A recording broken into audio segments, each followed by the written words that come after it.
अथर्ववेदे चतुर्थाष्टके षष्ठोऽध्यायः। विपासो ममभियमुग्रदर्दपूर्वं गव्यं महि गृणान इन्द्रा वियो कृष्णोपदिशो वज्रहस्तविश्वावृत्रममित्रियाशवोभिः स ईं पाहि यर्जीषेतरुत्रो यः शिप्रवान् वृषभो योमतीनाम् योगोऽत्रभिद्वज्रभृत्यो हरिष्ठाः स इन्द्रचित्राङ्गभिरन्धिवाजान् एवावाहि प्रत्नथा मन्दतुत्वा श्रुतिः ब्रह्मवावृतस्फोटगीर्भिः आविः सूर्यम् कृणुहि पीपीशो जहि शत्रूङ्ग्रभिगा इन्द्रतन्धि ते त्वामदाः बृहदिन्द्रस्वधाम इमे पीता उक्षयन्तद्युमन्तम् महामनोनन्तव संविभूतिम् मत्सरासो जलऋषन्तः प्रसाहम् येभिः सूर्यमुषसम् मन्दसानो वासयोपदृढानि दर्द्रत् महामद्रिम् परिगा इन्द्रसन्तम् नुत्था अच्युतम् सरसस्परिस्वात् तव क्रत्वा तव दत्तंसनाभिरामासु भग्वम् शच्यानि दीधः और्णोर्दुर उश्रियाभ्यो विदृढो दूर्वाद्गा असृजो अङ्गिरस्वान् पप्राथक्षाम् महितम् सोऽप्यो उर्वेमुपद्या वृश्वो बृहदिन्द्रस्तभायः अथारयो रोदसी देवपुत्रे प्रत्ने मातरा जह्वे सतस्य अथत्वा विश्वे पुर इन्द्रदेवा एकम् तव सन्दधिरेवराय अदेवो यदभ्योहिष्टदेवान् स्वर्षादावृणत इन्द्रमत्र अथ द्यौश्चित्ते अपसानुवज्राद्वितानमद्भियसा स्वस्य मन्योः अहीयदिन्द्रो अभ्यो हसानन्निचिद्विश्वायुष्ययथे जगान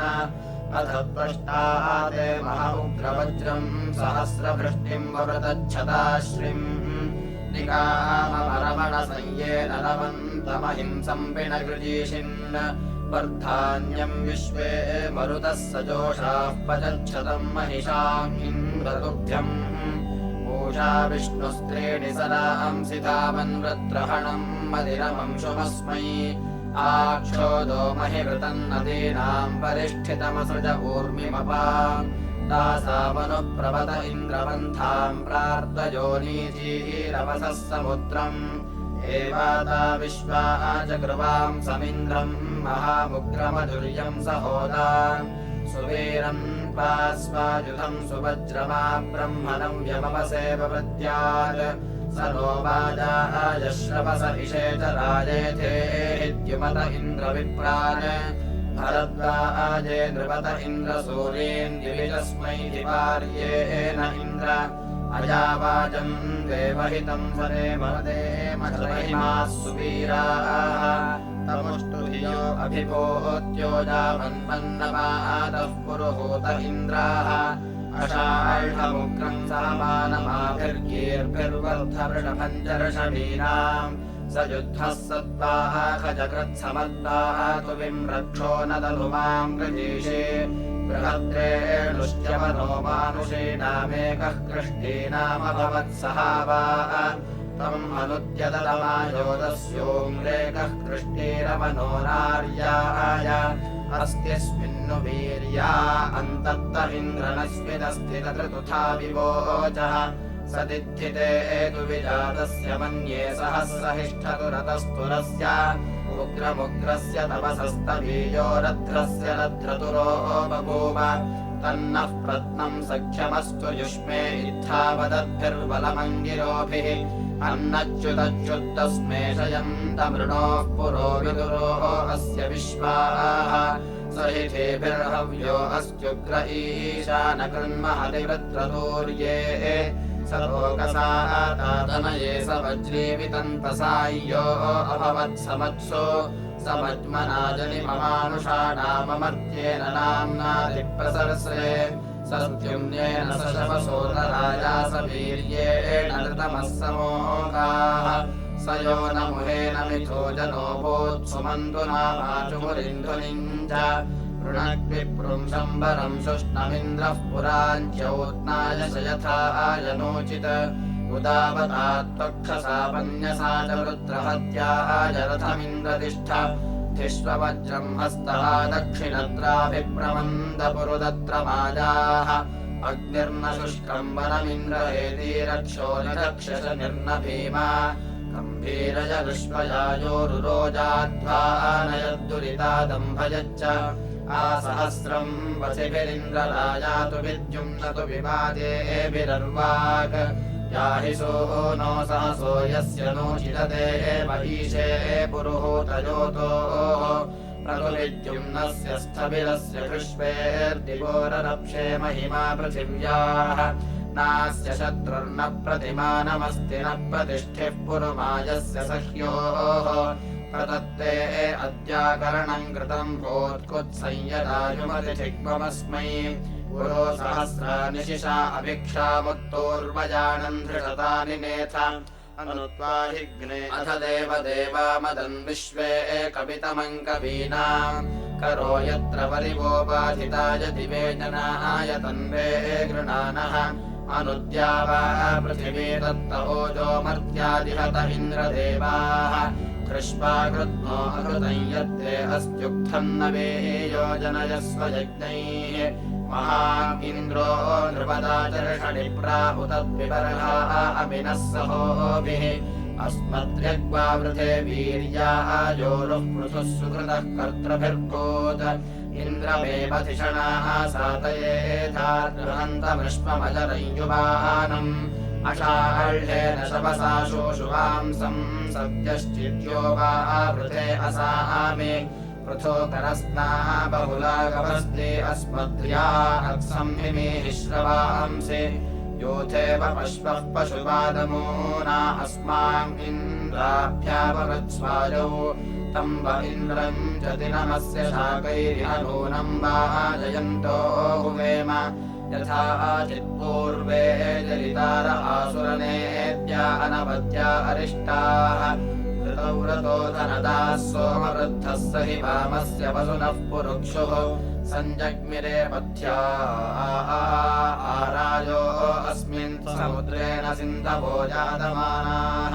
शविष्ठन्न आपरशूरसभोरिष्ठमोजो अभिभूत उग्रम् विश्वाद्युम्ना वृष्ण्यामानुषाणामस्मभ्यन्दा हरिवो मादयध्यैः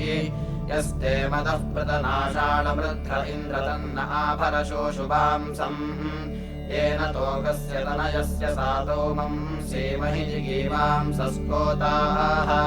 आनो भरवृषणं शुष्ममिन्द्रधनस्पृतं शोषुवांसं सुदक्षम् येन वंसामपृतना सुशत्रून्तवोतिभिरुतजामीङ्ग्रजामीन आते शुष्मो वृषभ एतु पश्चादोत्तरादधरादा पुरस्तात् आविश्वतो अभिसमेत्तरुवाङ्गिन्द्रद्युम्नं स्वर्मध्ये ह्यस्मे द्रवत्त इन्द्रऋतमाभिरोदेवं सेमहि वामं श्रोमतेभिः ईक्षे इव स्व उभयस्य राजन्धारत्नं महि स्थूलं बृहन्तम् मरुत्वन्तं वृषभं वा वृथानमकबालिं दिव्यं शासमिन्द्रम् विश्वासाहमवसे नूतनायोग्रं सहोदामिहतं हुवेम जनं वज्रिन्महि चिन्मन्यमानमेभ्यो नृभ्यो रन्धयाजेष्वस्मि अथाहित्वा पृथिव्यां शूरसातौ हवामहेतनये गोष्वप्सु वयन्त एभिः पुरुहूतसख्यैः शत्रोरुत्तर इत्स्याम घ्नन्तो वृत्राण्युभयानि शूरराजामदेव बृहतात्वोताः योर्नय इन्द्राभिभूमार्यस्तस्थौ रयिष्यवसा पृत्सुजनान् तन्नः सहस्रभरमुर्वरासाङ्गन्धिसो नो सहसो वृत्रतुरम् दिवो न तुभ्यमन्विन्द्रसत्रासुर्यम् देवेभिर्ताय विश्वम् अहियद्वृत्रमपोवौरिवाम् संहन्रजेशिन् विष्णुना सचानः तोर्वन्नो जीयान् तव सस्तवेयान् कृतब्रह्मेन्द्रो वृद्धमहाः राजाभवन्मधुनः सोम्यस्य विश्वासायत्पुरान् धर्तुमावत् शतैरभद्रन् पणय इन्द्रात्रदशोणये कवयेऽर्कसादौ वदैश्रुष्णस्याशुरस्य मायाः विद्वो नारिरेचीत् किञ्चन महोद्रोऽपविश्वायुधादिवज्रस्य यत्पतने पादिशुष्णाः पुरुषसरसंसारथये करीन्द्रः कुत्साय सूर्यस्य साधौ प्रश्येनो नमतिरमंशुमस्मै शिरोः दासस्य नमुचेर्मथायन् प्रावन्नमीं साप्यं ससन्तम् प्रणग्राया समिषासं स्वस्ति विप्रो रहिमायस्य दृढाः पुरो वज्रिञ्छवसानदर्दः सुदामन्वद्रेक्नो अप्रमृश्य मृजिष्वनेदात्रम् दाशुषेदाः सवेतसुन्दशमायन्दशोणिन्तु जिमिन्द्रस्वभिष्टिसुम्नः आनुग्रम् शश्वतिभम् द्योतनाय मातुर्नसेमुपसृजा यज्ञैः स ईं स्मृतो वनते अप्रतीतो बिभ्रद्वज्रम् वृत्राणम् गपस्तौ तिष्ठद्धरे अध्यस्ते मकर्ते वचो युजावहत इन्द्रवृष्णम् स नेमतेव सानं य इन्द्रप्रपूरवस्तवन्त एनायज्ञैः सप्त यत्पुरः शर्म शारदीर्दर्धम् दासेः पुरुकुत्साय शिक्षन् त्वम् वृथ इन्द्रपूर्यो भूर्वरिवस्यन्नुषने काव्याय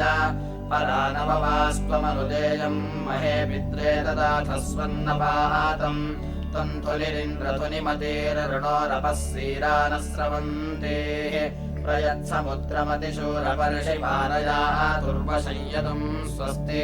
तव हस्त्यदिन्द्रविश्वमाजौ सस्तोतु नीचुमुरीयाहसिष्वप वेदयदित्तुभ्यम् सोमेभिः सुन्वन्दभेतिरिद्मकृतिः पक्ष्या अर्कैः इमा उत्वा पुरुतमस्य कारोरहव्यम् वीरहव्याहवन्ते धियो रथेष्ठामजरन्नवीयो रयिर्विभूतिरीयते वचस्या तमुस्तुष इन्द्रयो विदानो गिर्वाः सङ्गीर्भिर्यज्ञवृद्धम् यस्य दिवमतिमह्ना पृथिव्याः पुरुमायस्य रिलिते महित्वम् स इत्तमो वयुनन्त तन्वत्सूर्येण वयुनवच्चकार कदा ते मर्ता अमृतस्य धामे यक्षन्तो न मिनन्ति स्वधावः यस्ता चकार सकुहस्विदिन्द्रः कमाजनम् जलति कासु भिक्षो कस्ते यज्ञो मनसे शम्बराय को अर्क इन्द्रकतमः सहोताः इदाहि ते वे विशतः पुराजाः पत्नास आसुः पुरुकृत्सखायः ये मध्यमास उत नूतनास उतापमस्य पुरुहूतबोधि तम् पृच्छन्तो वरासः पराणि पत्नात इन्द्रश्रुत्यानुयेमुः अर्चामसि वीरब्रह्मवाहो या देव विद्मता त्वा महान्तम् अभित्वा पाजो रक्षसोऽपितस्थे महि जज्ञानमपि तत्सुतिष्ठा तव प्रज्ञेन युज्येन सख्या वज्रेण दृष्टो अपदानुदस्व स तु श्रुतेन्द्रनूतनस्य ब्रह्मण्यतो वीरकारुधायः त्वम् ह्यापिः प्रतिपितॄणाम् शश्वद्बभूथ सुहवहेष्टौ रोदये वरुणम् मित्रमिन्द्रम् मरुतः कृष्वावसेनो अद्य प्रपूषणम् विष्णुमग्निम् पुरन्धिम् सवितारमोषधेः पर्वतांश्च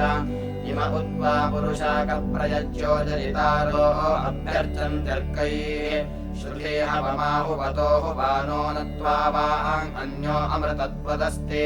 नोम आवाच उपयाहि विद्वान् विश्वेभिः सूनो सहसो यजत्रैः ये अग्निजिह्वारतसाप आसुर्ये मनुम् चक्रुरुपरन्दसाय स नो बोधिपुर एतासु गेषूतदुर्गेषु पथिकृद्विदानः ये अश्रमास पुरवो बहिष्ठास्तेभिर्न इन्द्राभिवक्षिवाजम् य एक इत्थव्यश्चर्षणीनामिन्द्रन्तङ्गीर्भिरभ्यर्चलाभिः यः पत्यते वृषभो वृष्ण्यावान् सत्यः सत्त्वा पुरुमाजः सहस्वान् तमुनः पूर्वे पितरो न भग्वाः सप्त विप्रासो अभिवादयन्तः नक्षत्रावन्ततुलिम् पर्वतेष्ठामद्रोधवाचम् मतिभिश्चपिष्ठम् तमेम इन्द्रमस्य राजः पुरुवीरस्य नृपतः पुरुक्षोः यो अस्कृतो युरजरस्वर्वान्तमापरहरिवो मादयध्यैः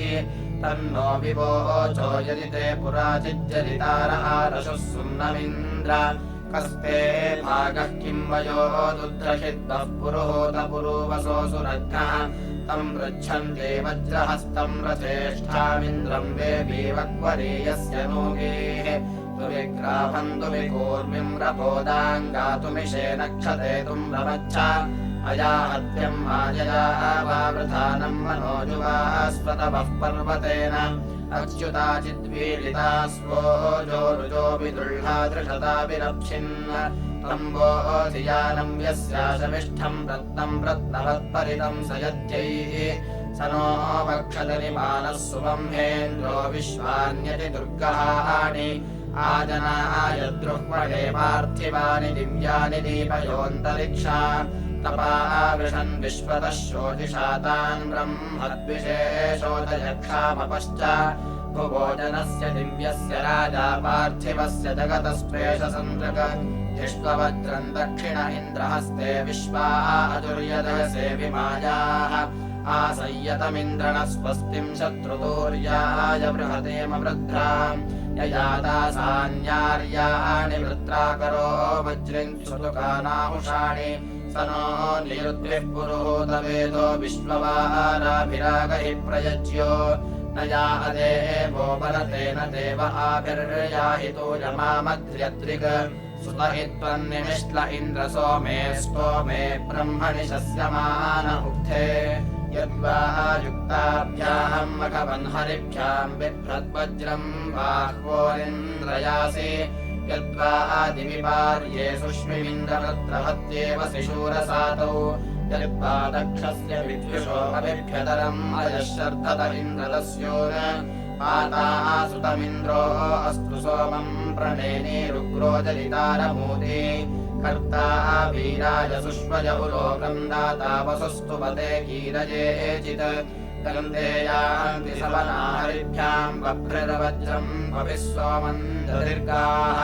कर्ता वीरम् नर्यम् सर्ववीरम् श्रोताहवम् गृणतस्तोमवाहाः अस्मै मणि यद्वावानतद्विविष्म इन्द्राय सोमः प्रदिवो अपस्कः सुते सोमे स्तुमसि शंसदुग्धेन्द्राय ब्रह्मवर्धनम् यथा सत् ब्रह्माणि च कृशे वर्धनानि तावत्त इन्द्रमतिभिर्विविष्मः सुते सोमे सुतपाश्यन्तमालिरान्द्रिया क्रियास्मवक्षणानि यज्ञैः स नो बोधिपुरोळा सम्भ्रराणः पिबातु सोमङ्गोरुजीकमिन्द्र एदम् बर्हिर्यजमानस्य सीदोरुम् कृतित्वा यत उलोकम् समन्दस्वाह्यनुजोषमुग्रप्रत्ता जज्ञास इमे अश्नुवन्तु प्रेमे हवासः पुरुहूतमस्मे आत्वेयन्दीरवस इन्द्रजम्याः तम्बः सखायः संयथा सुतेषु सोमेऽभिरीम् प्रणता बोधमिन्द्रम् कुपितस्मा असति नो भराय न सुष्मिमिन्द्रो वसे वृथाति येवेदिन्द्रः सुते अस्ताभि सोमे भरद्वाजेषु क्षयतिन्मकोनाः असद्यथा जलित्र उत सूरिरिन्द्रो राजो विश्ववारस्य दाता वृषामद इन्द्रे श्लोक उक्था सदा सोमेषु सुतपारुजीषि अर्चत्र्यो मघवारुभ्य उक्थैर्जुक्षो राजा गिरामक्षितोतिः ततुर्वीरो नर्यो विचेताश्रोताहवम् गृणत उर्व्योतिः वसुष्यंसो नराङ्कारुधाया बालीस्तुतो विदथे दातिवाजम् अक्षो न चक्र्योः शूरबृहन्प्रदे मह्नारिचेरोदस्योः वृक्षस्य नुते पुरुहूतभयाव्यूतयोरुरुहरिन्द्रपूर्वीः सजीवतस्ते पुरुषाकशाकागवामिव श्रुतयः सञ्चरणीः वत्सानान्नतन्तयस्त इन्द्रदामन्वन्तो अदामानः सुदामन् मन्यदद्यकर्पणमन्यदुष्को सच्च सन्मुहुराचक्रिरिन्द्राः मित्रो नो अत्र वरुणश्च पूषार्यो वशस्य पर्येतास्ति विद्वदापो न पर्वतस्य पृष्ठा दुग्धेभिरिन्द्रानयन्त यज्ञैः तन्त्वाभिः सुष्टुतिभिर्वादयन्त आदिन्न जग्मुर्गिर्वाहो अश्वाः न यञ्जरन्ति शरदो नमासा नद्या व इन्द्रमवकर्षयन्ते वृद्धस्य चिद्वर्धतामस्य तनोस्तोमेऽभिरुक्थैश्च शस्यमाना न पीडभेरमतेन स्थिराय न शर्धते दस्युजूतायस्तवान् वज्रा इन्द्रस्य गिरयश्चिदुष्पाकम् वीरेजिद्भवति गाथमस्मै कम्भीरेण न पुरुणामत्रिन्प्रेषोऽयन्विसुतपापन्पादान स्था ऊषु ऊर्ध्वभूते हरिषण्यन्नक्तोर्व्युष्टौ परितज्ञाया सरस्वनायमवसे अभीकहितो वातमिन्द्रपाहि विषः अमाचैरमरण्ये पाहि रिषो मदेम शतहिमाः सुवीराः यातभूतिरपमाया परमाया मध्यमेन्द्रशुष्मिन्नस्ते ताभिरोषवृत्रहत्ये वीर्न एभिश्च पादैर्महान्न उग्र आभिस्पृतो मिथतीररिषण्यन्न मित्रस्य व्यथया मन्युमिन्द्र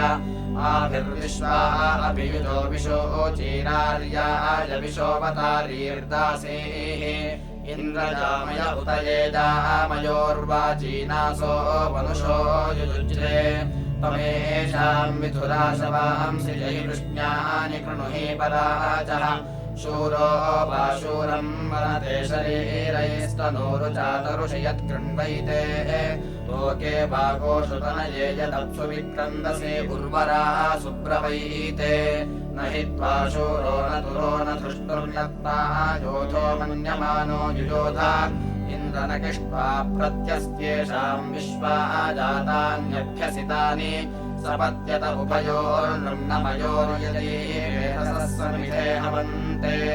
वृत्रे वा बहो ध्रुवतिक्षजे एवाप्यजस्पन्दा यदि विदन्तसैते अधस्माते चर्षणयो यते जानिन्द्रत्रातोतभवावरूता अस्माकाः सो ये धृतमासो हर्य इन्द्रसूरयो दधिरे पुरोनाः अनुतेदाहि मह इन्द्रियाय सत्राते विश्वमनुवृत्रहत्ये अनुक्षत्रमनुसहो यत्रेन्द्रदेवेभिरनुते दृशह्ये एवानस्पृतः समजा समत्स्विन्द्ररारन्धिमिथतीरदेवीः विद्यामवस्तोरवसा गृणन्तो भरद्वाजा उत इन्द्रनूनम् श्रुतेन इन्द्रह्वयामसि त्वा महोवाजस्य सातौ वा वृषाणाः संयद्विशोऽयन्द्रशूरसाता उग्रन्नो मः पार्ये अहन्दाः त्वाम् वाजीहवते वाजिनेयो महोवाजस्य गद्यस्य सातौ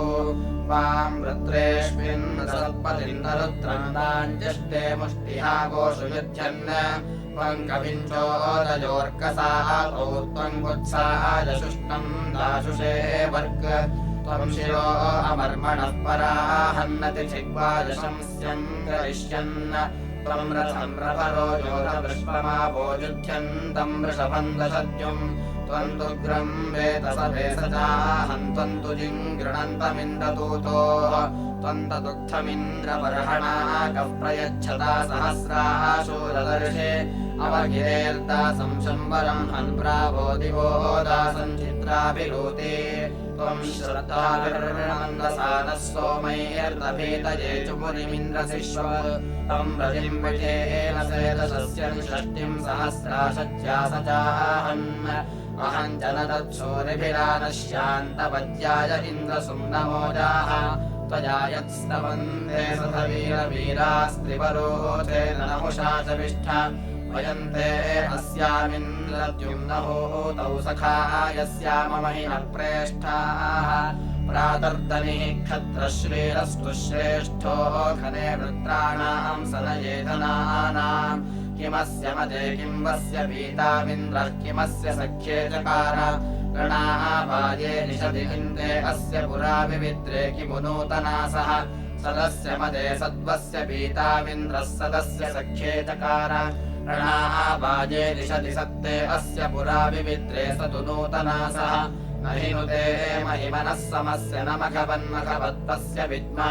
न राधसो नूतनस्येन्द्र न कीर्तदृश इन्द्रियन्ते एतद्यत्त इन्द्रियमचेति येनावथेर्वरशिखस्य शेषाः वज्रस्य यत्ते निहतस्य शुष्मात् स्वनाच्चिदिन्द्रपरमो ददार वधीरिन्द्रो बलशिखस्य शेषोऽभ्यावर्तिने चायमानाय शिक्षन् वृचेवतो यद्धरियोपीयायां हन्पूर्वे अर्धे प्रियसा परोदर्त 30 वर्मिण इन्द्रसाकं यव्यावत्यां पुरुहोतश्रवस्य वृचीवन्तः शरवे पत्यमानाः पात्राः बिन्दानान्यर्थान्यायन् यस्य गावः वरुषासो यवस्यो अन्तरोषु जलतोरेरिहाणा ससृञ्जयाय दुर्वशम्परादाद्वृचीवतो दैवपाताय शिक्षन् वयाङ्ग्नेरथिनो 20 गावतो मतो मघवा मह्यं सम्राट् अभ्यावर्ते चायमानो ददाति तूणाशेयम् दक्षिणापार्थवानाम् आगावो अग्मन्नुत भद्रमक्रन्थेदम् तु गोष्ठेर्णयम् तस्मे प्रजावतेः पुरुरूपा इह स्युरिन्द्राय पूर्वे ऋषसो दुहानाः इन्द्रो यज्वने प्रणते च शिक्षत्युपेद्ददाति न स्वम् मुषायते भूयो भूयो रयिमिदस्य वर्धयन्न भिन्ने खिल्ये निदधाति देवयुम् अरानशन्ति रतपाति तस्करो नासा मामित्रो व्यधिरादधर्षति देवांश्च याभिर्यजते ददाति तज्योगित्ताभिः सजते गोपतिः सह नता अर्वा रेणुककाटो अश्नुतेन संस्कृतत्रमुपयन्ति ता अभि उरुगायमभयम् तस्य ता अनुगावो मर्तस्य विचरन्ति यज्वनः गावो भगो गाव इन्द्रो मे अच्छान् गावः सोमस्य प्रथमस्य भक्षः इमाया गावः सजना स इन्द्र इच्छामि धृदा मनसा चिदिन्द्रम् यूयम् गावो मेद यथा कृषञ्चिदः श्रीरञ्चित् कृणुथा सुप्रतीकम् भद्रम् गृहम् कृणुथ भद्रवाचो बृहद्गोपय उच्यते सभासु प्रजापतेः सूर्यवसम् लिषन्ते शुद्धा अपस्वप्रपाणे पिबन्ते मामस्तेन ईशतमाकशम् सपरिपोहेते रुद्रस्य वृज्याः उपेदमुपपर्जनमासु गोषोपपृच्यताम् उपऋषभस्य रेतस्युपेन्द्र तव वीर्ये इति चतुर्थाष्टके षष्ठोऽध्यायः।